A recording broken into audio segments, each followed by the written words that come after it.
ইফতারি সামনে নিয়ে কিভাবে দোয়া করলে আপনার জীবনের সব অপরাধ ক্ষমা হয়ে যাবে।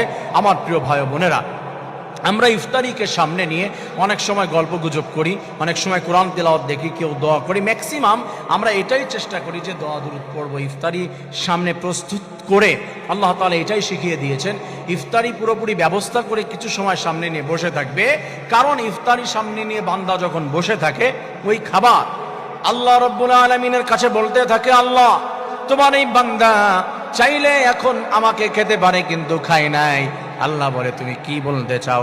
তোমার এই বান্দা সারাদিন না খেয়ে আমাকে সামনে নিয়ে বসে আছে, আল্লাহ তার ক্ষমতা আছে খাবার খাওয়ার, কিন্তু যখন খাইলো না আমি তোমার কাছে তার মাগফিরাত কামনা করে আল্লাহ বলে, এই খাবার তুই আমার কাছে আমার বান্দার জন্য ক্ষমা চেয়েছিস, আমি রব্বুল আলামিন আমার বান্দার সব অপরাধ ক্ষমা করে মাসুম বানিয়ে দিলাম।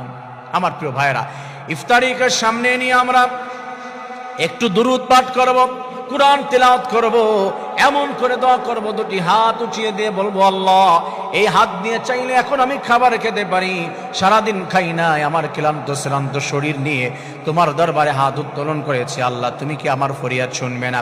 আল্লাহ তাআলা বলে, বান্দা তোর বলতে দেরি হচ্ছে, আমি আল্লাহ কবুল করতে দেরি করব না।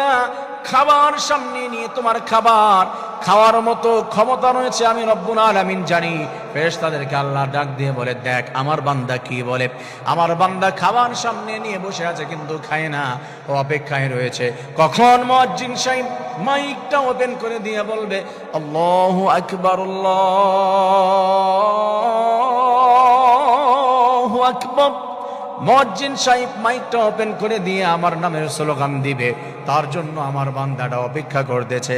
আমি আল্লাহ তো অপেক্ষা করতে পারি না, আমি রব্বুল আলামিন আমার কাছে হাত উঠিয়েছে, মাগফিরাতের জন্য দোয়া করেছে, আমি রব্বুল আলামিন আমার বান্দা আর বান্দির জিন্দেগির সব অপরাধগুলো ক্ষমা করে দিয়েছি। আমার প্রিয় ভাই বন্ধুরা, ইফতারিকে সামনে নিয়ে ব্যবস্থা করে আমরা একটু ওয়েট করব, আল্লাহ তাআলার কাছে ইস্তিগফার পড়ব, দুরূদ শরীফ পড়ব, ইয়া ওয়াসিয়াল ফদলি ফিরলি আমরা পড়তে থাকবো আল্লাহ তাআলার কাছে এবং দোয়া করতে থাকবো। রব্বুল আলামিন আমাদের প্রত্যেককে অপরাধগুলি ক্ষমা করে দিবেন। আল্লাহ তাআলা সফল হওয়ার তৌফিক দান করুন, আমিন।